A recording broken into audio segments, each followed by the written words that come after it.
Okay, Kyle T. Mosley of HBCU Legends, as well as the Black Sports Insiders. I'm here with the legend, Mr. Charlie Neal. How you doing, Charlie? I am fine, Cal. How are you? Oh, good to see you again. I think the last time we saw one another was at the Legacy Bowl and chopping it up on the field there. But I have to first say congratulations once again for your induction to the SWAC Football Hall of Fame. Well, I appreciate it so much. It's an honor that I treasure. It's ironic when I started doing the HBCU games was with Black Entertainment Television back in 1980. And ironically enough, the SWAC was one of the first conferences that really embraced what BET was doing.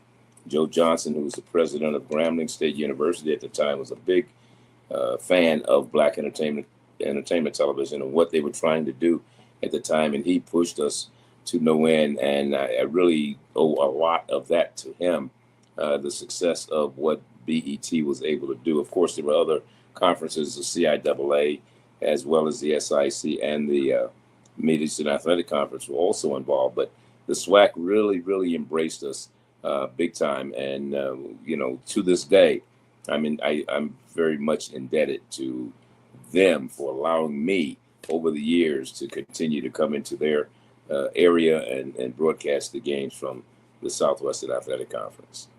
Yeah, definitely. I told you once before, I grew up listening to you and watching you and just admiring your career and what you've been able to accomplish. I know it was last season you were honored by the College Football Association, and this year now being honored by the SWAC. I was just taken aback because I was like, I'm pretty sure the SWAC had already honored him, but to be able to get this honor now is still great to be able to see. It really is, and it'll take place the week of the Celebration Bowl down in Atlanta, Georgia, is where it's going to take place. I believe it's the 13th or 14th. The date is that Friday, the day before the championship game, the Celebration Bowl championship game. So yeah, I'm looking forward to it, and some of the other people going in with me. Household names. You look at Pete Richardson, longtime coach in the CIAA and at Southern University. Got a chance to spend some time with him a couple of weeks ago.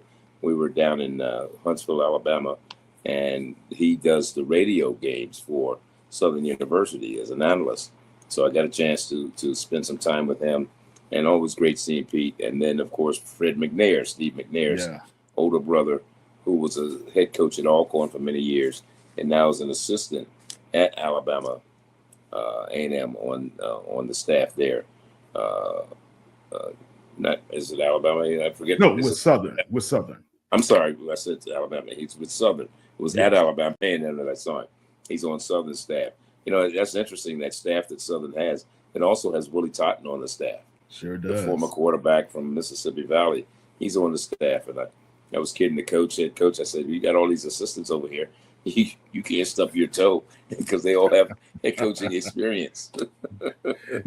Yeah, not only that, talking to Coach McNair and as well as Totten, you talking about two guys who knew how to spin the ball, right? No question. Both of them did. Satellite as well as Mr. McNair. Yeah, we had a debate. Did Fred McNair have a better throwing ball than Steve McNair? Now that I can't answer. That's just a debate. I'm, like who's the best center in basketball. That's one I don't know. I can't really say. I don't know. I have never tried to compare the two and how they threw the ball, but we do know what Steve McNair was able to do. As he left the college ranks and went on to the next level. Yeah, definitely. Let me ask you a question about what's happening in the professional ranks. And if you look at a young man like Jaden Daniels and Caleb Williams and those young guys, CJ Stroud as well, how proud does that make you to see what they're putting out on the field, the level of and quality of work those young quarterbacks are doing at this time? Well, you look at the beginning of the season, the number of African-American quarterbacks that was starting at NFL teams is 32 teams, and I can't remember the exact number off the top of my head. 15 started. 15. Yeah. So half of the league had HBCU, not HBCU, but African American quarterbacks starting. And you got Hurts up at Philadelphia, you got Jackson at Baltimore, you've got Russell Wilson. I mean, and the list goes on and on and on. And in fact, there was an article I was just reading yesterday in USA Today. We're talking about the number of black head coaches in the National Football League right now. So again, sometimes things do take time to come around and make themselves and manifest themselves and put them in the right light. And as Doug Williams and I talk a lot, he says, one of the days we won't be saying he's a black quarterback.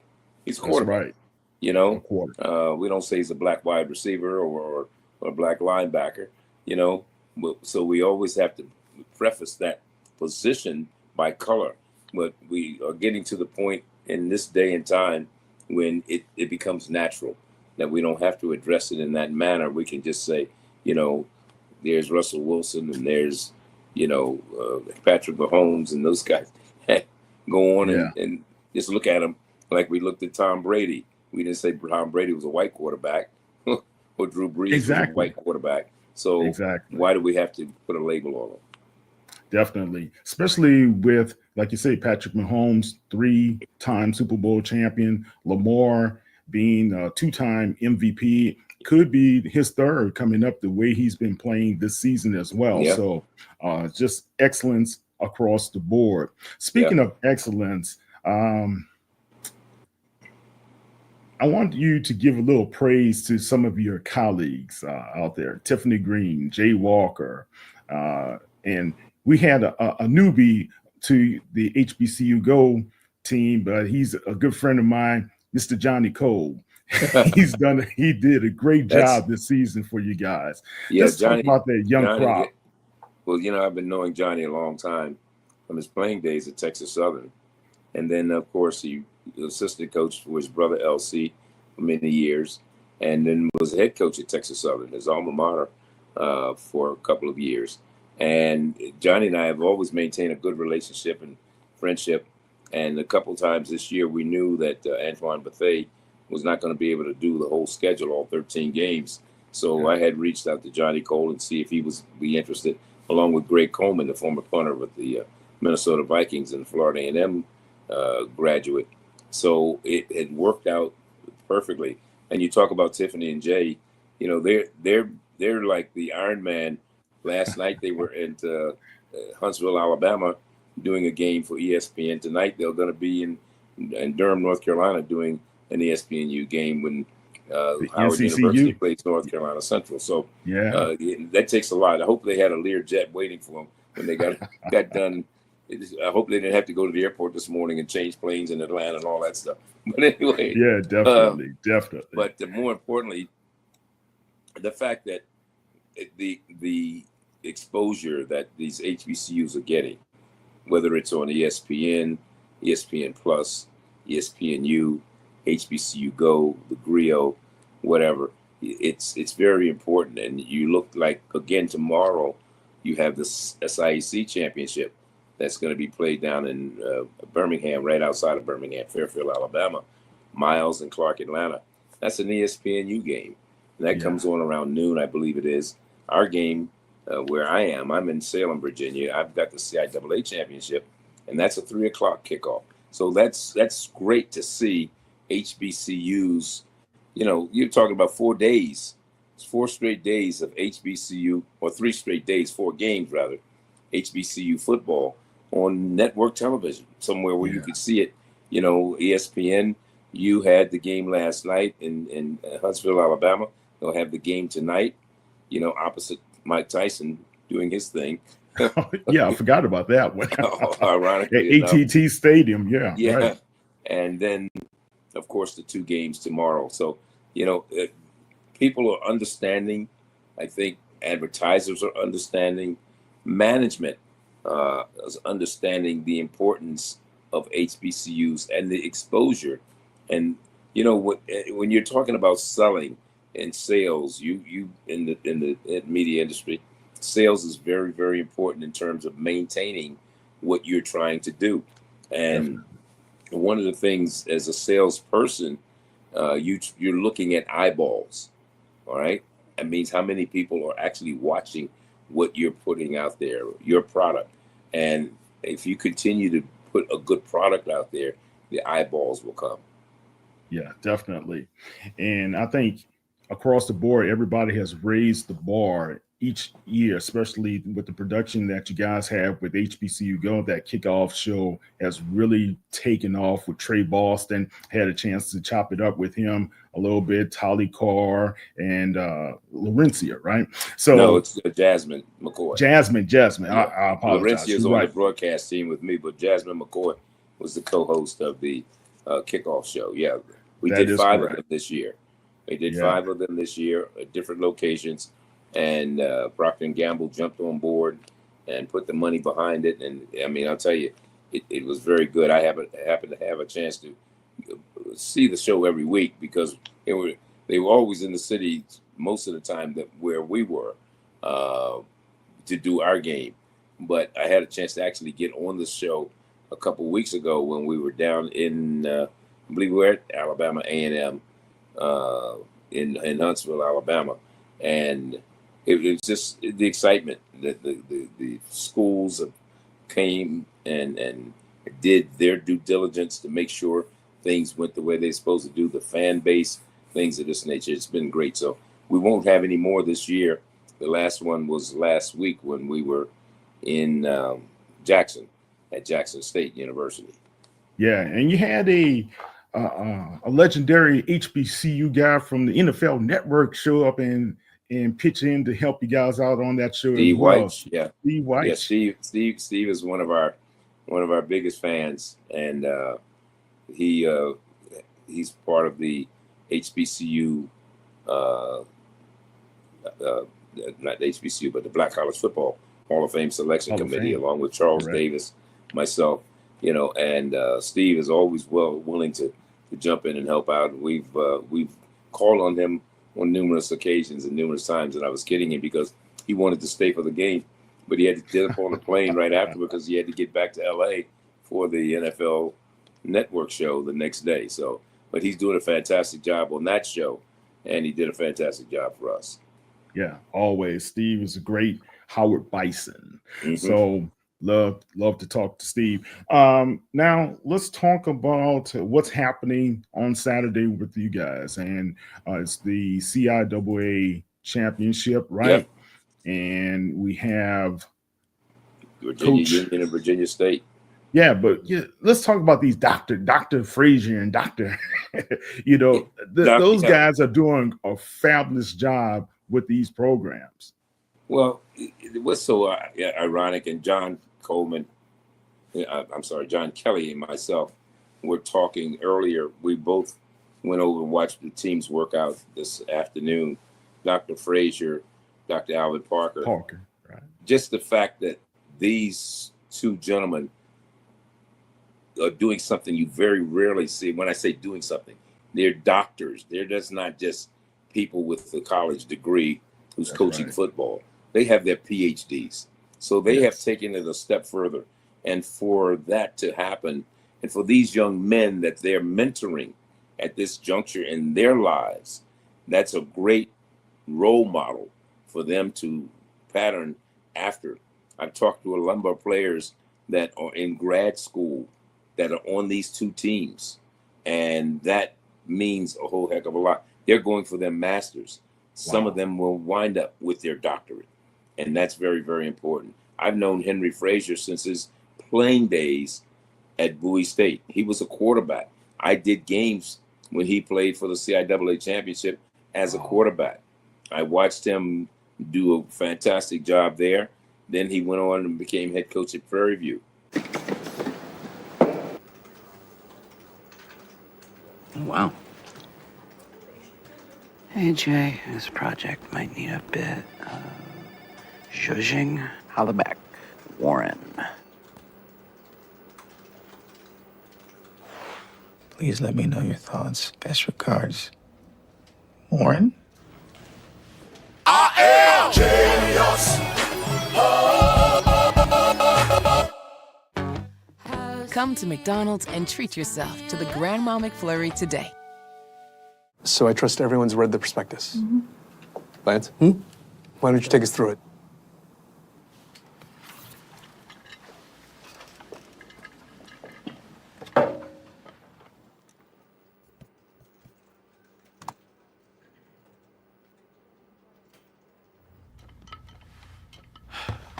Let's get into the prospectus.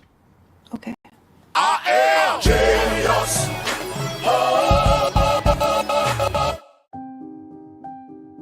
Something amazing is happening here. Climate researchers are weathering a data storm. That's because CDW transformed their devices and infrastructure with Lenovo ThinkPads and powerful edge-to-cloud solutions, delivering faster insights and increased performance, giving them the scale to stay ready for whatever's next. Make amazing happen. Lenovo and CDW. Time to call a credit repair company to fix my credit. Hold the phone, man. You can do it yourself with Credit Versio. That's way too hard. Call the credit repair company. Most credit repair companies only work on 1 or 2 accounts at a time, making it slow and expensive. You won't figure that out for months. Ignore him. Credit Versio's brilliant software scans all 3 credit bureaus, finds the accounts that are hurting your score, and guides you through the entire process. Anyone can do it. Let's fast forward and see the results. Wow, I fixed my own credit and saved hundreds. You can do this. Visit creditversio.com. And then he was at North Carolina Central for a moment, and then he's taken over. This is his 3rd year at Virginia State. Fantastic gentleman. In fact, during one of the lulls or period that he wasn't coaching, he did some games with me. Oh, did he? Yeah. And so we have a great relationship. Alvin Parker. And the ironic thing about these two guys, they're both from the Washington, D.C. area. And both grew up in Washington, D.C.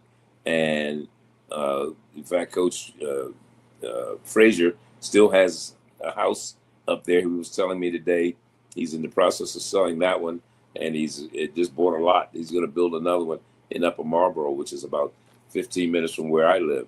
And so, they compete very heavily against each other in the recruiting wars. Washington, D.C. has a wealth of talent in terms of the football world. Sure does. And so, one will be at a school recruiting, and Alvin Parker will leave, and when Henry Frazier comes in, they'll say, "Yeah, Coach Parker was just here." So they're actually, in many cases, are recruiting the same individual or looking at, they're trying to win, and they've done a fantastic job. They turned the program around, and that's the most important thing. Is that you continue to build on that winning tradition. This will be these two teams first met in 1900. Believe it or not, they met. The CIAA conference wasn't even formed until 1912, but they met the first time in 1900, and I believe it was 15-6 or something was the score of the first game. Interesting. Yeah, the Virginia Union won, I believe it was, and that in itself, over the last 10 years, they're 5-5 split. Now they played last week to decide who was going to be here this week, and it was Virginia State who came out victorious. They won the game, but they were hoping that Johnson C. Smith lost, because it was Johnson C. Smith was actually the team that was running away with everything in the conference all season long. Sure. They went 8-0, and then they lost to Fayetteville State and at home, and then they went on the road and lost to Livingstone last week. Well, that loss to Livingstone put Virginia State in the championship. Even though Virginia Union was already in, they had clinched a spot. It was just a matter of who they were going to play, whether it was going to be Johnson C. Smith or whether it was going to be Virginia State. So by way of Virginia State, they win. They had to sit back and wait to see the score of the Livingstone Johnson C. Smith game. So if Johnson C. Smith won, they would be here in Salem, Virginia. But it's kind of ironic. This is the last year that, they've been here for the last 5 years, I believe, 4 or 5 years. They've held the championship game here. This is the last year it's going to be here in Salem, Virginia. Next year, they're going to move it to Durham, North Carolina. They've got, I think, a 2 or 3 or 4 year deal they've signed with the city of Durham to have it in Durham, North Carolina. And to have the 2 Virginia schools Virginia Union, Virginia State, it's only about a 2-hour ride from their campus to where we are.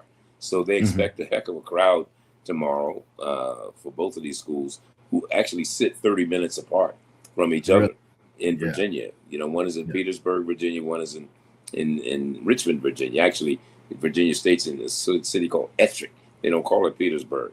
The Petersburg is the big city everybody knows about, but Ettrick is actually the city in which Virginia State sits. So they're 30 minutes apart. These kids know each other. You know, when you have schools this close, you know, it's a rivalry, but everybody knows each other. And it's going to be, I think, a whale of a ball game. You know, you've got Jada Byers, one of the top rushers in all of Division II football, with 23 touchdowns and almost 1,500 yards rushing this season. And one of the things I've been pushing for, I don't know if it's going to happen, but he's a senior now. He's done eligibility wise, but there's an award that comes out. They'll announce it at the end of the month, and they'll be awarded in mid-December. It's called the Charlie Neal Award. And the Charlie Neal Award is the Division II version of the Heisman Trophy. Okay. And no one from an HBCU has ever won that award. Really? The majority of the people who have won the award were quarterbacks, but no one from an HBCU has ever won that award. And Jada Byers, to me, is one of those people who is was deserving of that Harlan Hill Award. He's done such a tremendous job all 4 of his seasons being at Virginia Union. Last year, people say, "Oh, he had a down year," but he still ran over 1,000 yards, guys. Yes, he did, and they won the championship. Exactly. Yeah, and they beat Fayetteville State for the CIAA championship. Yeah, I saw what he did to my Morehouse Tigers. So I keep on saying, you guys underestimate Mr. Byers, and Mr. Byers, I believe, has the talent to take it to the next level as well. Yeah, he had, I think he ran all over Bowie State this year. I think he had 5-6 touchdowns in that game. I mean, and he had a 300+ yard game too, right? Yeah. Oh my. It's a tremendous talent, guys. And he really is. Got to look out for Mr. Jada Byers. And talk about that Trojan team. Last week, I watched the game, and those guys were not intimidated that the Panthers were coming in to try to win. Matter of fact, they took it to them. Now, the Panthers, they did have a couple drop opportunities for touchdowns, but you have to still credit that defense for Virginia State. Yes, you do. Reggie Vick, who's one of the top receivers in the conference. He just, I don't know. You'll never see him drop one like that wide open again. Right. He was going across the goal line and he's still dropping it, you know. But Virginia State, you know, they do a very good job. Like I said, Henry Frazier, their head coach, he's been in these trenches before. He knows what it takes. This is his 3rd year down in Virginia State territory. The defense is playing lights out, doing what they need to do at the time they need to do it. Plus, they have a pretty good quarterback by the name of Rolando Williams. Yes. And, you know, Rolando's had a pretty good season and should probably, I know his name came up for the Legacy Bowl as a possibility, you know, as far as quarterbacks are concerned. So I'm looking for a pretty good game. If the game is as good tomorrow as it was last Saturday, we're in for a treat. Yeah. We're in for a treat. Definitely. Let's turn our attention to the Legacy Bowl. And I know you're a part of the selection committee as well. I got a list of some of the young men that have been selected, and we have a good mixture again from all of the conferences as well as the independents. Who, in your opinion, if we have to say the NFL scouts are really chomping at the bit to see their talent, who will be a couple of the guys that you would identify as NFL ready prospects? Well, you've got a couple of linemen, and again, the list is so long, and we categorize them by the conference that they come from. They're either going to be on the Gaither squad or they're going to be on the Robinson squad. You know, in fact, if you give me a second, I've got a list sitting right here of some of those players. I was looking at it earlier.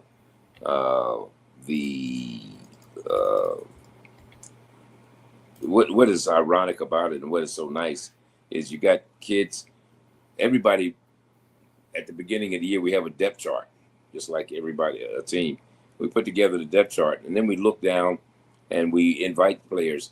We have some players that we've invited, but they've either decided to go back to coming back next year for another year to play, or some of them are waiting to see if they get invited to another postseason game like the Senior Bowl or something of this nature. And or the Shrine, East-West Shrine. Yeah, and they have not necessarily responded to our requests. So what we do, once we identify them, we send out a request or send out an invitation, I should say. Now I'm looking in, like I said, the Gaither squad. The Gaither squad will consist of people from the MEAC and the CIAA. The Robinson squad will consist of players from the SWAC and the SIAC. So, but plus we don't forget A&T's in there, Hampton's in there, and Tennessee State are also invited. But when you look at, I think the biggest thing that the pro scouts are looking at, and I'm looking at them now, are offensive linemen. Let me look here. I'm looking at one tight end, offensive quarterback, offensive lineman. There's a kid from Fayetteville State by the name of Mike Todd. There's a kid from South Carolina, two offensive linemen from South Carolina State, Nick Tace and Cam Johnson. Those kids are the people the scouts are kind of, the one kid that they're raving a lot on, but is a kid, the offensive guard from Jackson State named Evan Henry. Yes. You know, so that's one of those people that they're keeping an eye on. Miles Crawley, coming into the season as a quarterback, was one of those people that was a preseason player of the year predicted for the SWAC. Had a kind of an up and down year, didn't have a great game last night either, but he's one of those at the quarterback position. The kid from Tennessee State, the quarterback, Drayton Ellis, he's one that they're taking a look at. Off the top Eric of my Phoenix head. as well, correct? Eric Phoenix from South Carolina State, he's on there. So they got Eric Phoenix, Drayton Ellis, and there's a kid, Christian Peters from Shaw. But I don't know what's going to happen with him. I think Romello Williams, if he has a good game tomorrow and what he did last week, he may take that fourth spot. They're bringing in 4 quarterbacks for each squad. Jada Byers, of course, he's on the Gaither squad as a running back, and Jared Hunter, running back from Howard University. On the Robinson squad, you got Earl Mulligan. He's been playing extremely well for Jackson State. He's one of those kids that they're going to be looking at tremendously. This pro scouts are going to look at him. So that's just some of the names that there were so many. Because our list has those who've accepted. Those I just talked to you about are those who've accepted. We've sent invitations to, they've accepted. Like I look at the Robinson squad at the wide receiver spot. I've got a kid from Texas College down in your neck of the woods named Terrell Hookfin. You know, a lot of people don't, he's a small school guy, but he may be one of the top receivers in the country, you know. But I've got 20 names of receivers on my list, you know. Wow. You got Jacoby Hewitt, Fabian McCray, DeJuan Bell, Trayvon Spiller, Chandler Whitfield, Jair Andrews, Jalen Peterson, Darnell Dees. I mean, the list is going on and on, huh? On and on. And you got to break it down. And we have to be careful because we want to make sure the players that we bring in are representative so that the pro scouts are saying, hey, it's going to be a hard choice. November is American Diabetes Month. And while nearly half of us have diabetes or prediabetes, every story is personal. there are stories of strength, Every day is different, not one day is the same. hard work, No es tenerle miedo realmente a la enfermedad, es saber cómo combatir la enfermedad. and heartbreak. When she passed away, it was because of diabetes. But no matter your diabetes story, we fight for you and to find a cure. Join us at diabetes.org. To the inconsiderate monster who has been stealing my pudding, I hope your conscience eats at you as you have eaten my pudding. Bring my pudding back. I wish you the worst, Dale.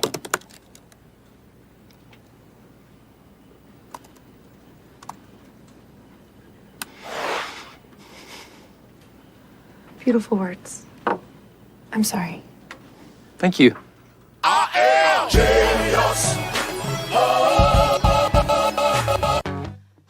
Come to McDonald's and treat yourself to the Grandma McFlurry today. So I trust everyone's read the prospectus. Lance? Why don't you take us through it?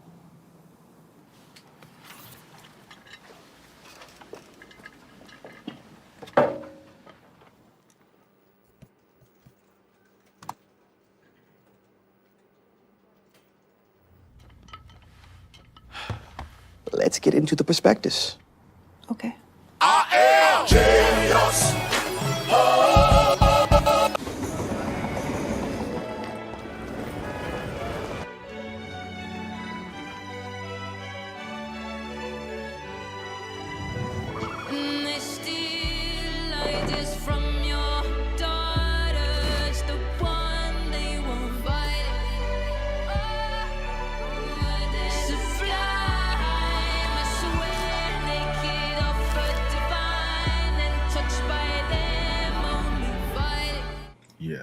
But we have the pro day. Yeah.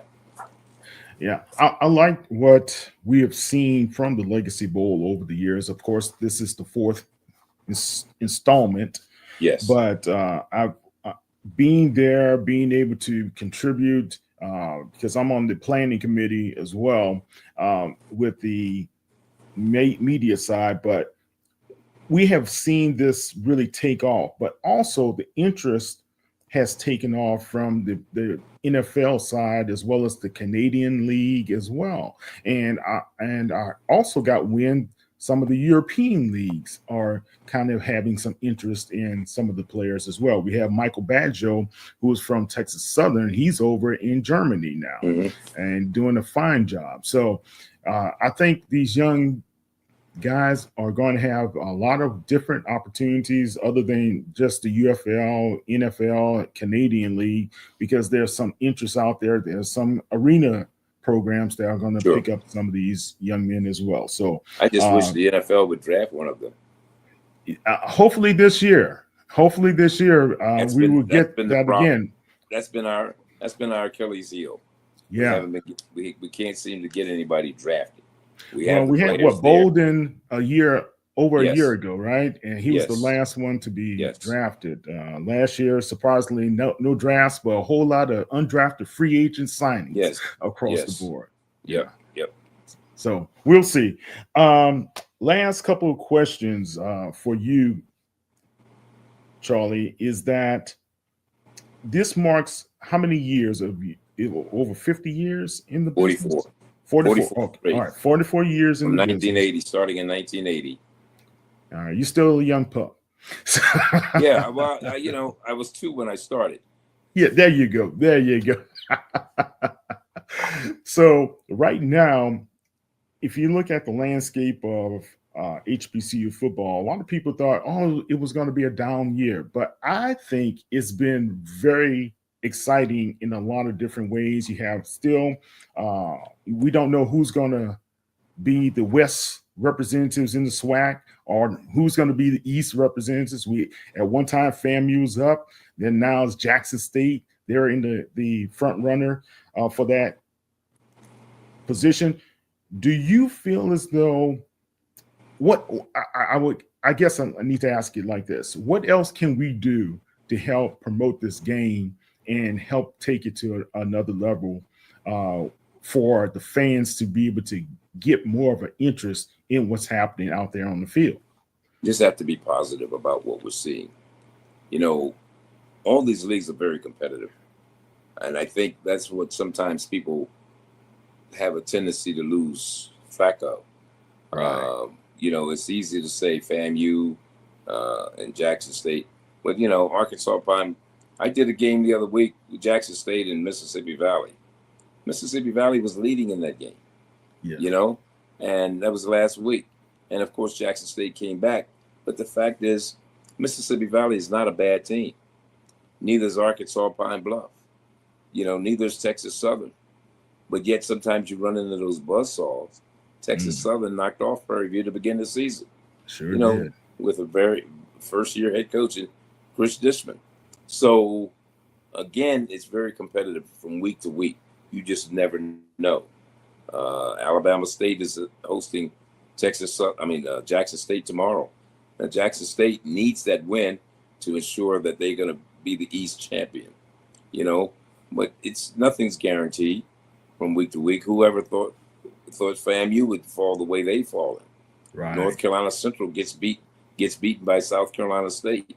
You know, the MEAC with only 6 football teams, very competitive. You know, the SIAC, Teddy Keaton comes in there. His first year comes over from Allen University, and he has them in the championship game with a 7-2-1 record. Yeah. And then you know, on the other side, you got Miles College, who a few years ago was 1-9. You know, and look, they're in the championship game. So it's about competitiveness. It's about promoting the positive aspects of what they've been able to do and continually doing it. I mean, I know every week we put out a top 10 poll, and that's not an easy thing to do because the teams are all up and down, and doing one thing. You know, whoever thought, you know, after Johnson C. Smith had such a great start, because at one time they were the only unbeaten HBCU team out there. And of course they stumped their toe the last 2 games of the season. I still don't know how that happened or what they were doing, or did they fall asleep at the wheel, but they crashed big time, you know, and that's unfortunate for them because they had an opportunity to showcase what they brought to the table on tomorrow at the championship. But again, each one of these conferences is very competitive. You know, you have 12 teams in the SWAC, and any given Saturday, you know, we've seen Alcorn upset. We've seen Grambling. And Grambling beat Jackson State this season. It was not a conference game in terms of it didn't count because each team plays 8 conference games in the SWAC. But the fact of they just happened to be one of the losses was to a SWAC opponent, but it didn't count as a SWAC game. But Grambling beat Jackson State. You know, they stumped their toe against some people they shouldn't stump their toes against. You know, Alabama A&M got to them last night. So again, I like the competitiveness. I like the closeness. Southern University, because of course I believe it was Alcorn and not Alcorn, but I think it was. So they had an overtime with PV. Yeah. Texas Southern. But in the preseason poll, the prediction, I believe it was Alabama State was picked to win right their division, and the East. I'm trying to think who was the Alabama West. State was predicted in the East. Right, East, and I think the West was Alcorn. Alcorn, right, at the beginning of the season. That was the preseason prediction. Alcorn and Alabama State, and neither one of them may be there. Alabama State, you know, they struggled last week. They lost. You know, they're losing to people they shouldn't be losing to. You know, there's talk that Alabama A&M's coach is on the hot seat, Cornell Maynard. He's a senior coach in the Southwestern Athletic Conference, 7 years. The next most senior coach to him is Bubba McDowell and Eddie Robinson. Those were 3 years. So there's a 4-year gap between Cornell Maynard and the next 2 coaches. The last 2 years, there have been 9 new head coaches in the SWAC, 5 this past year. So, I mean, you know, but you've got some good young coaches. We close out our season next week. We'll be down in Arkansas, Pine Bluff, and we'll get a chance to see. It'll be against Texas Southern. Texas Southern and Arkansas, Pine Bluff. That's the way we'll close. That's the last game we'll have on HBCU Go. But again, I like the competitiveness. I like the fact that on any given Saturday, you don't know who's going to do what. I mean, the SIC, you had Fort Valley, you had Albany State, Tuskegee, all teams that you factored in thinking they could make some noise. But then you get a Teddy Keaton coming in with his quarterback doing a fantastic job. He brought that kid with him from Allen University. And, of course, Sam Shade, what he's done with this Miles College team. Yeah. Excellence across the board. Great jobs, especially with those first year and second year coaches, because you look at Terrence Graves over at Southern University. Yep. I call those guys the cardiac cats this year. They are. Overtime wins. And it was so funny. At Texas Southern, I'm standing near the end zone, and one of the reporters said, "Oh, Texas Southern looks like they're going to win." I said, "It's still time on the board." And once I said that, the next play, the young man misses the punt, and the rest is history, right? It's almost like last year, the last game of the season. You were there, yeah, at UAPB. That game against that's right, against Arkansas Pine Bluff, and that's Arkansas. Right. I mean, they had a big lead at halftime, 17 points. Yeah, and then Pine Bluff comes back and knocks them off, and that spelled the end for Clarence McKinney. Yeah. Unfortunately. Yeah. Good coach. All right.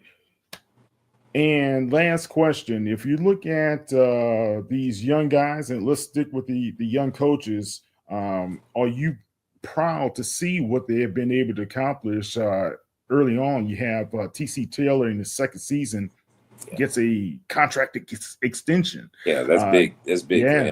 Then you have what you said, Mr. Well, you got Chris Clark Atlanta. He's done a tremendous job, right? And you look at Terrence Graves. He's in the running for Coach of the Year in the SWAC, as well as TC Taylor and those guys. It's just across the board. You have to be pleased with the talent that they're displaying and being able to lift up their young people. But the guy that I wanted to really talk to you about, and you and I spoke about him before he accepted the job at South Carolina State, Chinnis Berry. Yeah, Chinnis has done a fantastic job. In fact, they're sitting in the driver's seat. All they have to do is, they got a big game against Morgan tomorrow on the road. Yeah, huge. In fact, I talked to them earlier this morning. They were getting ready to get on their plane. They had a charter going up to Baltimore. They come our way victorious. They're Celebration Bowl bound. So that's big for the South Carolina State Bulldogs. First year head coach Chinnis Berry. Excuse me. And it's just a matter of who's going to be in the Celebration Bowl against them. Is it going to be Jackson State? Is it going to be Southern University? I'm predicting Jackson State, Southern University for the SWAC championship in Jackson, Mississippi. And then Jackson State prevails, and they'll play South Carolina State. That's me going out on a limb right now. Yeah, I think I'm on board with you on that one, Charlie. I see it as the matchup to be able to have at this time. Still, Damon Wilson and those guys over at Morgan, he wants to play spoiler. And yeah, they can. And oddly enough, they still have a chance if they do win that game. They do not have a bad team. Yeah, they do not have a bad and they've been team. very competitive most of the season. And so it's quite evident. He won the CIAA Championship 3 years in a row as a coach at Bowie State before he moved over to Morgan State. So again, he's a heck of a coach up at Morgan State, and so it's not a given. You still have to come and put your chin strap up. But South Carolina State, this is 2 weeks in a row they come north. They beat Howard last week in DC. They're going to Baltimore this week. Yeah, definitely. Talking about coaches on the hot seat, two great coaches that you mentioned, Cornell Manor and Dawson Oldhams is another one people have been rumbling about. How do you see those two situations possibly faring out? I'd hate to see any coach get fired. Yeah. And it's just a matter of, you got to look at the whole picture. Why did they have a poor season? Like you said, Dawson Oldhams, his struggle since he's been at Norfolk State.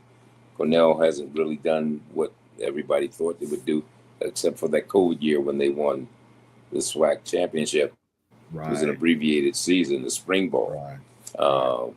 And one other coach that people are yelling about is the coach at North Carolina A&T. Because they're in the Brown. CAA, and things are not seemingly working out for them. So we'll see what happens in the offseason. I hope everybody is able to stay put. I don't think we're going to have as many coaching changes this year as we saw last year. Okay. And are you proud of what you see from Coach Sanders, Shadur Sanders, and Travis Hunter? Well, he to me kind of is claim him with the HBCU pedigree, right? Yeah, and I think Deion probably is going to be coach of the year if they went out and get to the Big 12 championship. I think he's going to be coach of the year, which he deserved to do so. He's turned that program around big time. So that's very, very important, and I think very much so that I watch and to see how he's going to do each and every week, and hopefully he stays. I don't know if he has the temperament to go to the NFL. I think he's better off at the college level because you're dealing with people on a different level. When you're dealing with young people, you can treat them I'm not saying treating them bad, but it's the way you can approach them as opposed to a guy who's making $1 million or $2 million, making more than you. See, Colorado's just the opposite. He's making more than them. Now you go to the NFL, you got all these players making more than you. So it's a different mindset. I hope he stays. Yeah. I recall Coach Sanders saying that he has a problem with these millionaires not underachieving because he was always at a high elite level. He has a problem with those guys. How do you motivate a millionaire? That's what he says. How do you do that? Right. So, but anyway, with Charlie, I hope you and John have a great call on the CIAA Championship, and I look forward to possibly seeing you at the Celebration Bowl this year, as well as the HBCU Legacy Bowl. Okay? I'll see you there, and you be careful. It's always a pleasure talking to you. Very good talking to you, and congratulations again. Well, thank you so much. Have a great weekend, Cal. You too. See you down the road. All right, that's Mr. Charlie Neal. I'm Kyle T. Mosley from HBCU Legends and Black Sports Insiders. Thank you very much for watching. You guys take care. Bye, Charlie.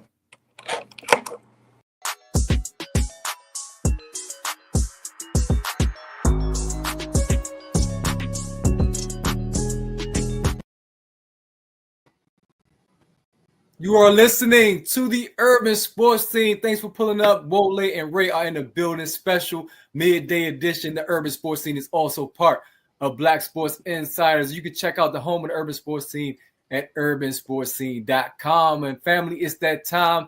HBCU Corner right now. We have a friend of the show, Jackson State safety Isaiah Guthrie, a.k.a. X, is on with us. Welcome back, X, to the Urban Sports Team at HBCU Corner. What's good, brother? What's good? What's good? Appreciate y'all for having me. Man, appreciate you for being on, bro. You know what I'm saying? Like, we followed you for a while, obviously, from, you special to us because, we usually cover the MEAC teams, bro. And so you in the SWAC. So we over here traveling with you to the SWAC. So you already know what time it is. So we're but like I told you before we started recording, man, I'm proud of you. I think you, like, how you transitioned from playing in the MEAC to the SWAC has been amazing. I appreciate that, for real, man. Yeah, you're a team player too, bro. You're a team player. Last year you was like, I'm just fitting in now, but I'm about to make some plays next season, and it's coming to fruition. Yeah, definitely stepping into it. Definitely. All right, you know what I'm saying? Like, so far this year, you got 2 picks, bro. I DM'd you about, I need this pick 6. I want the X sign. I want all that, man. So first off, bro, am I looking at pick 6 anytime soon, bro? I mean, you got a couple games left. That's definitely the goal. That's definitely the goal. I just got to make sure it happens within the scheme, but that's definitely the goal. But how is it? How's the experience this year though so far? I mean, it's dope. It's dope just stepping into this leadership role that I'm in now, and leading the guys the right way, man. It's dope. And then just even to see how the transition from last year to this year has happened, being at the coaching staff or the defensive scheme or the offensive scheme, just seeing the difference and shift, and the vibe on the team is super dope. And we always Rand, I always talk about homecoming. And last year was your first year at Jackson State. This is your second year. Now, how was the second year homecoming? Like now you established. How was the second year homecoming? Yeah, I mean, like the first year, you don't really know what's going on, so you kind of like letting everybody else, tell you where to go, tell you how to navigate things. So this year, I got the chance to, like set it up right to make sure, after the game, I knew exactly where I was going. I planned out my night. I planned out throughout the week what I was doing. You know what I'm saying? So I definitely had a plan, and I executed it. Let's say that I executed it. So I love it. It was definitely dope. It was definitely dope. Yeah, and you turned it up, man. Yeah, that's what's up, man. So you miss Delaware at all, bro? Yeah, no, I do. I mean, that's home. That's home. All right, that's home. So yeah, I'm always miss home. I'm a Delaware kid through and through. I was going to say, because every time I see you post, you're like, Jackson's my home forever now. Yeah, you embracing it. You got your businesses set up there. It's cool, though. Yeah, that's my new home for sure. They took me in. They got a thing where, like, they call them, like, Jacktown Jews. And so that's the nickname they gave me. I'm a Jacktown Jew now. So this home for sure for right now, yeah. I love it. All right, so let's get to the season, man. The Tigers are 8-2, including being 6-0 in the SWAC East, man. What has made this team so good this season? I think the biggest thing is that we're not just an offense. We're not just a defense. Our coaches like to call it we-fence. And so we play off each other. You know what I'm saying? Some games you go in and defense has a bad start, but offense is carrying us through the first half, and then it switches in the second half. We just all come together. And then you have some games where it's vice versa. And, we kind of just take it on our shoulders for what it is, take it play by play. And we don't really flinch at anything. You know what I'm saying? No matter what's going on, we kind of just keep it going, keep our head down and work. And that's just what it's all about. We just work. We don't do too much. We've been here since May. You know what I'm saying? So everybody says they want to be a champion. Everybody said they want to do play in December, but nobody wanted to be here in May. Nobody wanted to be back at school in May. I think we were probably one of the only FCS, probably one of the only HBCUs that was doing that. And we didn't take it for granted at all. So that's the special thing about this season. We're just together. Would you say like last season, your experience last season motivated you for this season? Yeah, definitely. I mean, the letdown was ridiculous. Just having these fans, having this community used to winning, a winning culture and a winning environment. And so when we weren't winning the way we were supposed to and weren't being able to, go into the vet and protect the vet, that was a big letdown for our families. It was a big letdown for us too. And so that switch had to happen, and we made it happen the right way. Yeah, I can see the difference interviewing you mid-season. You locked in. I can see it. Off-season, you're a little more laid back, but that's cool because one of the things that you kind of talked about last year was how you got to Jackson, and Coach TC was a big part of that, man. So I know you guys want to win for him because there's a lot of eyes that cover that program to see how he's going to do after, of course, who left Jackson State. So how big is that for you guys, man, winning out there? I know that the job isn't done yet, and like I said, based on your demeanor, you clearly know that. But how does it feel being successful for your coach, man? It feels great. It feels great. He's a guy that loves on us and loves this community. He's a Jackson State kid himself, and so he takes it on his shoulders to be great, and he puts it on us. And so we take the characteristics of our coach, and we go out and just play for the community. They tell us all the time, like, we don't have no professional team out here or anything like that. So they treat us as if we're the professional team that they have. They love us. They love us, and they make sure we feel it. And so in turn, we just got to keep winning for them. Talk about that second half against FAMU. That was dope. I mean, I know for you that had to feel good too because of what happened last season. And I was texting, and people like, nah, FAMU ain't losing. I'm like, all right, we'll see. And it was close at halftime, but then y'all locked down second half. And I feel like that, I mean, you probably had some momentum before then, but that really gave you guys momentum. Would you agree with that? And just talk about that energy that went into that second half. No, yeah, I definitely would agree with that. I mean, like we always said that was the first step into being where we wanted to be. You know what I'm saying? The rest of the games were kind of like, tune-up games, but getting that one, that was the first step to being where we wanted to be and playing in December. FAMU had what we wanted. At the end of the day, they were the champions. So we had to go take it. But no, that game was crazy. That game was absolutely crazy. I mean, all week we had been looking at little cut-ups of the game last year, and our defensive coordinator, he just let us know, like, last year we got bullied, we got pushed around, we got out physical, and so our whole thing for that game was just to be a-holes, honestly. we played with a chip on our shoulder. I mean, I'm serious. So all games, we was playing with our chip on our shoulder, and we was just being chippy. I mean, just playing like straight a-holes. Like we didn't care. We had no care in the world. And so going that second half and the end the way it did was a testament to our work, honestly. And again, like I said, man, we did not flinch. I think it was 5 minutes left. 5 minutes left. We had just missed a kick, a field goal, and they was getting the ball back, and nobody even that's when I knew he was good. When I looked around, I'm like, no, we straight. Like nobody cared. Like nobody was pouting. Nobody was going at each other. None of that. Like we was like, all right, like we got to go out here and get a stop. And that's what we did. I mean, you could even tell from our fans. Our fans were leaving. Our fans thought it was over. And there's still 5 minutes left, 21-20. We had fans leaving out the stadium. So, wow. That's just man, what we do, I'm trying to tell you. When I see you chirping at the sideline, I always wonder, what is he saying? Because, like I said, we interview you here, but when you chirping at the opponent's sideline, it's always a dope look, especially when you up, of course. Yeah. And that game, it was kind of chippy. You look like you got a little bit bigger. You got bigger last year. You look like you were a little more muscle on you this season. I'm like, dang, he not playing. You already striking now since you in Jackson. Yeah. You say the finesse stuff for us in the MEAC, but you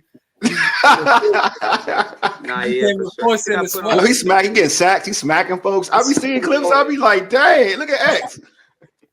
Yeah, I'm playing a little different this year. I put on like 13 pounds in the off season.